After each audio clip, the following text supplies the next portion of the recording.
have anything we need to pray for before we start? I have a prayer request. Okay. It's a real one. I just found out my daughter's in the hospital again. Okay. Anybody else? Oh, yes. Norma, yes. And then anybody else? Okay, Rod? And, Gil. Oh, yeah, we should pray for miss Gil. Yes, that's right. Okay, there's 12 of us in our Bible study. Okay, now we're a little short of time tonight, so we're just going to do the first 10 verses or 12 verses of 1 Peter 4. Now, all of you have had something that you all have on your tables, a copy of what the book is about and some background, and you'll get that as a leader every 2 weeks before the time comes.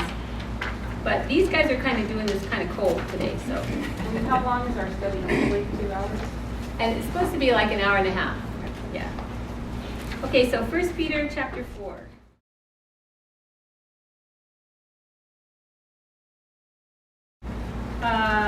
Okay, now if you want to read, you can. If not, just poke the person next to you. And Joanne, would you start with verse 1 and read 2 verses? Sure.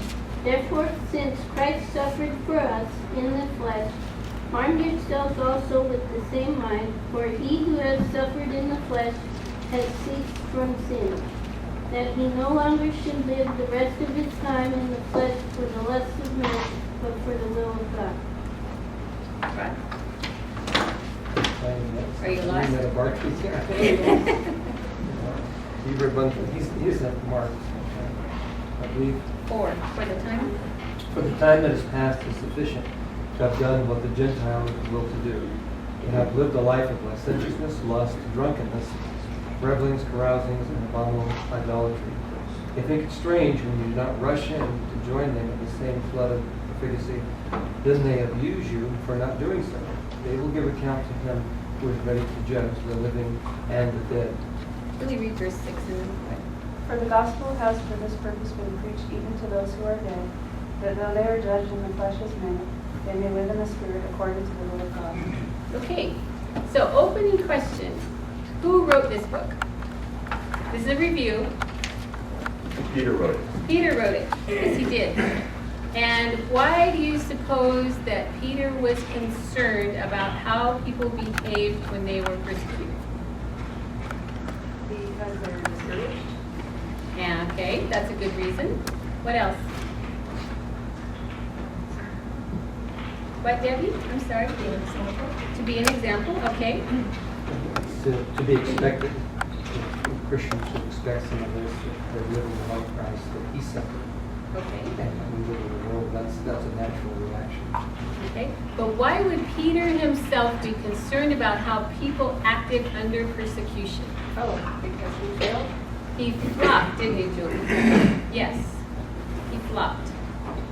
So when he's talking to these people, he's really worried about what's going to happen to them when they're persecuted. He's concerned that they have the tools to make it through. Okay, so what does your translation start with, Joanne? What's the first word? Therefore. Therefore. And so, Joanne, if it says therefore, what do we always need to do? Look back at what it's pointing to. Mm-hmm. So if we weren't time constrained, we would do what? Read the part in front of it. Yes, read the part in front of it. Review the part in front of it because we would have studied it the week before. So, what is it saying in verse 1? What's the point? Making the point that Christ was here as a man and suffered the same persecution. Yes. And why is that important, Debbie? Because it's not impossible. It makes it not as impossible to try to do. Good. Good. Somebody else? Well, he talks about being done with sin and that change, that the suffering may change, hopefully will change you so that you have a different attitude about life and what's important. Okay, good. Debbie? I have a question. Do all Christians suffer? Good question. What's the answer? Yes. I think so. Maybe in bigger or smaller ways, but I think we all suffer. Okay. What does suffering look like? Usually something painful, whether it's emotional or physical. Okay.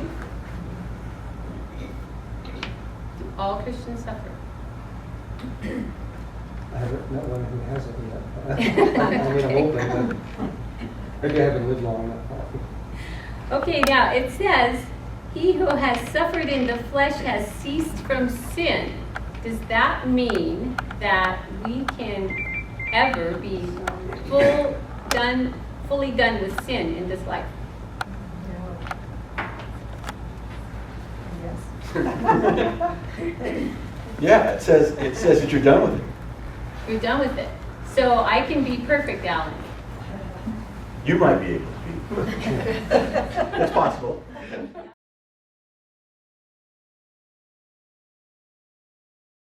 You think so? What does anybody else think? I don't think so. I don't think You don't think so? Well, Julie, you were raised Methodist. They kind of believe that. I'm no longer a Methodist. Yay. Okay, so But I is it- definitely don't agree with Alan, but I'm not sure. I mean, this was one of those verses I was going to ask a question about. But in my footnote, instead of suffered in the flesh, it says suffered death. I don't know how that changes it, but this was the one thing in the whole chapter where I'm like, I don't really understand. Okay, somebody else. I don't see that. Right. In the entire verse, it looks to me like a change of direction. So you've ceased from sin. I don't know if that applies. We could see a show of hands if that applies to anybody. There we go. There's one. We're not Yeah. here. But it says, and as a result of this, the aim of such a man now is to spend the time that remains to him of life in obedience to the will of God. And this, because so many people look at Christians and religion as a list of things that you can't do. And it's not about what you can't do, it's living for God, which is quite a huge adventure. When I was teaching at the college, listening a lot of alcohol and drug studies, and so many of the students there wanted to be, they were in recovery and wanted to be counselors, and the whole thing was, I stopped drinking. Okay. But I've been around a lot of people, okay? And the idea is you live the rest of your life not drinking. That's not a life. And it's not the Christian life either to not be doing things.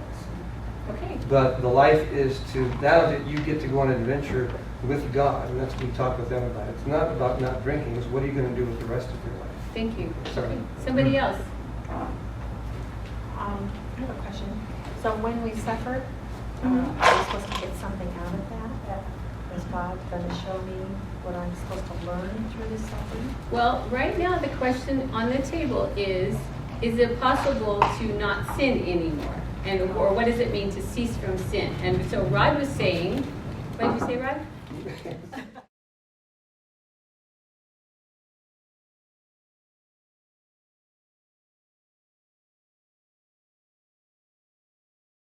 I have no idea. I saw it as a change of direction. So you're A heading change of direction. towards sin. Like my goal is to get out there and do all kinds of bad, fun stuff. No, my direction now is, is to be at church, that Bible study, and to enjoy that adventure of walking with God. Okay. That's the fun. So Can I offer a verse Yes. to answer your question? So 1 John 1:8 says, if we say that we have no sin, we are deceiving ourselves and the truth is not in us. Okay. Debbie, what do you think? You're quiet over here. Unusual, right down in your diary. I'm lost, You're lost. Uh-huh. Okay. That's okay. That's okay. but I'm enjoying it all. That's all right. So, I think Rod's got it right there. When he says cease from sin, he says so as to what? Verse 2. Joanne. So you don't live the rest of your time in the flesh? Right. No longer for what? So less of men. The lusts of men, but for what? The will of God. Right. What's the will of God? Do we know? There's a, go ahead. That we'll live balanced Christian lives? Okay. What are other places where it says, this is the will of God for your life? It says to be thankful in all things. Okay. Anybody else? 1 Thessalonians 5:6. 16. 16. And what does that say? Can't remember. To always give Thanks. give thanks. This is the will of God for your life. Another time it says what? To abstain from immorality. Yes, yes. So those things, there are specific places in the Bible where it says this is the will of God, and that's the whole point here, like you were saying, Rod. And then he lists all the things. Now this is where we're really going to miss guilt, because but we won't spend time defining sensuality and all of those things. But it's obviously not stuff you want to be a part of. If you're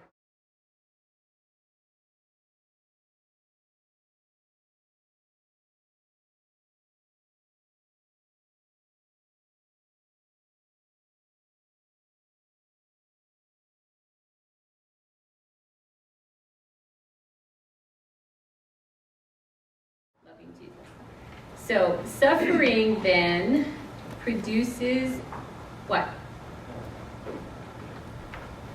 Learning experiences. Learning experiences so that you can, All bodies when they are going through and experience. as far as sin is concerned, Debbie, what do we do then? Concerning sin. We avoid Talk it, about we try to. ask Right. for forgiveness when we do. Julie? Well, I just think that with suffering, when we experience physical suffering, I think it helps us deny the flesh when it comes to sin. Yes. Because we realize that life isn't just about satisfying our bodily pleasures. So- And what's the other expression often used in the Bible for denying ourselves? What to sin? Dead to sin. Dead to sin. You did. Debbie. Thank you. Now, somebody said earlier, dead to sin involves pain, right?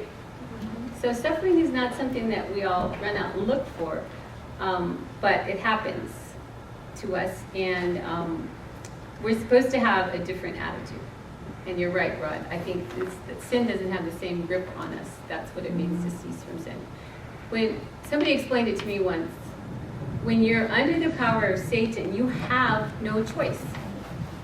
You sin because you don't have any power to do much of anything else, generally, as a lifestyle.